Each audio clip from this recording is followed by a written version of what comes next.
আবার হার, পরপর 3 ম্যাচ হেরে গেল মোহনবাগান। চাপ বাড়ছে ফেরান্দোর দলের। বুধবার কেরল ব্লাস্টের বিরুদ্ধে 0-1 গোলে হেরে গেল সবুজ মেরুন দল। 9 মিনিটের মাথায় গোল করে দলকে এগিয়ে দিয়েছিলেন দিমিত্রিয়াস ডায়ামন্টাক্স। সেই গোলেই ম্যাচ জিতল কেরল। মুম্বাই সিটির বিরুদ্ধে হার দিয়ে শুরু হয়েছিল, পরের ম্যাচে গোয়ার বিরুদ্ধে হারতে হয় 1-4 গোলে। বুধবার ঘরের মাঠে আবার হার বাগানের। আইএসএলের মাঝপথে হঠাৎ খেই হারিয়ে ফেলল পালতোলা নৌকা। বুধবার কেরলের বিরুদ্ধে একাধিক মিসপাস, গোলের সামনে গিয়ে অতিরিক্ত সময় নষ্ট করার মাসুল দিতে হলো তাদের। 9 মিনিটের মাথায় চোখ ধাঁধানো গোলে দলকে এগিয়ে দিয়েছিলেন কেরলের ডায়মন্ডটাক্স। সেই গোল আর শোধ করতেই পারল না বাগান। কেরলের বিরুদ্ধে 4-2-3-1 ছকে দল সাজিয়েছিলেন জুয়ান ফেরান্দো। চোট পাওয়া ব্রান্ডন হামের অভাব ঢাকতে দিন 4 ডিফেন্ডার নিয়ে নেমেছিল বাগান। হেক্টর ইউসের সঙ্গে সুভাষিস বসু ছিলেন মাঝখানে, দুপাশে ছিলেন আশিস রায় এবং সুমিত রাঠি। কিন্তু সেই রক্ষণের মধ্যে একের পর এক ফাঁক খুঁজে নিলেন কেরলের ফুটবলাররা। গত মৌসুমে মোহনবাগানকে আইএসএল চ্যাম্পিয়ন করা অধিনায়ক প্রীতম কোটাল এবার কেরলে। বুধবার পুরনো দলের বিরুদ্ধে নিজেকে উজাড় করে দিলেন প্রীতম।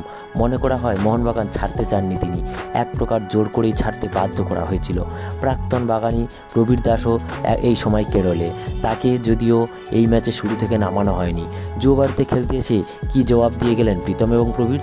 মুম্বাই সিটি এফসি এবং এফসি গোয়ার বিরুদ্ধে হারের পর থেকে সমর্থকদের ক্ষোভ নজরে পড়েছিল।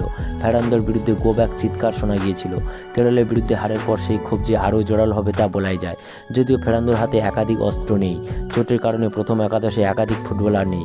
সমর্থকরা কবেই বা এইসব শুনেছেন? তারা প্রিয় দলের জয় দেখতেই তো মাঠে আসেন। গত 3 ম্যাচে সেটা দিতে পারেনি ফেরান্দো। হার দিয়ে বছর শেষ করল মোহনবাগান। লিগ তালিকায় তারা এই সময় 5 নম্বরে।